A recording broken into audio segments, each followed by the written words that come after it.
The latest concerning space weather. This is a map of ongoing radio blackouts.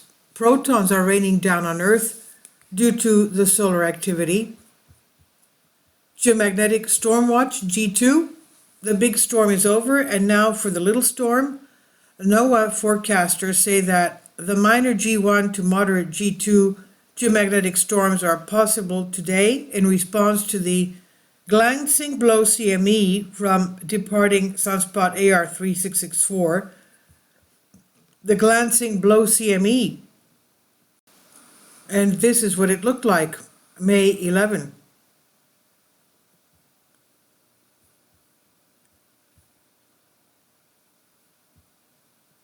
Now, as for the G2 geomagnetic storm, a G2 is a moderate geomagnetic storm impacting us. Power systems, high latitude power systems may experience voltage alarms. Long duration storms may cause transformer damage. Spacecraft operations, corrective actions to orientation may be required by ground control. Possible changes in drag affect orbit predictions. Other systems, high-frequency radio propagation can fade at higher latitudes, and aurora has been seen as low as New York and Idaho, typically 55 degrees geomagnetic latitude.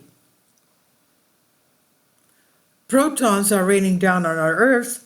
Giant sunspot AR3664 is no longer facing our Earth, and that makes it extremely extra dangerous. Right now, the Carrington-class sunspot is passing over the sun's western limb, a region of the sun that is magnetically connected to our planet.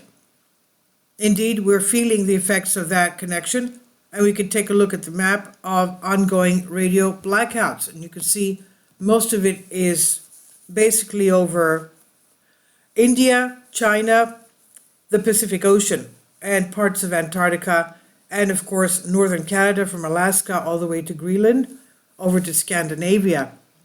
Red zones on the map show where shortwave radio signals are being absorbed.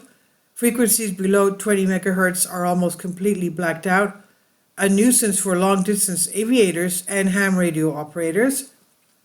So what is causing this? Protons accelerated by solar flares in the magnetic canopy of AR3664 are following the Parker spiral back to Earth. Think of it as a magnetic superhighway.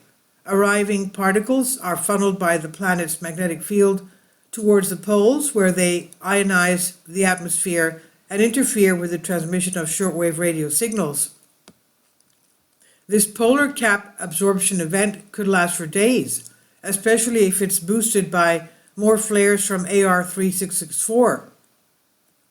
And we can monitor the progress in the link here on space weather. Now, the polar cap absorption event, massive shortwave polar cap absorption event. Here, we're at the level of solar protons in near-Earth space right now. The trigger, the arrival of a solar proton event, is which we're having now.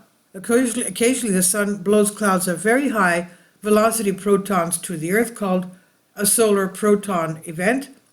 Solar protons can penetrate into the Earth's magnetosphere near the magnetic poles. Solar protons with energies up to 10 million electron volts bombard the ionosphere, knocking electrons free during collisions with air particles and increasing the density of the ionosphere at low latitudes. The effects on radio waves. Shortwave radio waves are relatively high frequency in HF range, are absorbed by the increased particles in the low altitude ionosphere, causing a complete blackout of radio communications. This is called the polar cap absorption, PCA event.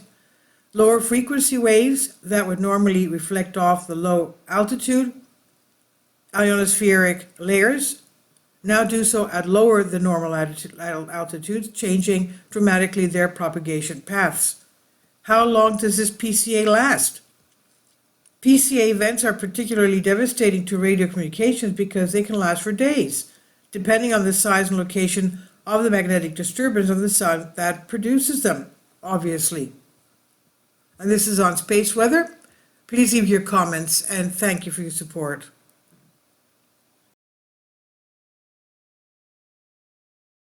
support my Patreon account. The daily posts are 5 videos daily, and they are totally different from what I have on my YouTube channel. Thank you so much for your support and that you find all my content so interesting. You'll find the Patreon account details in the description box below.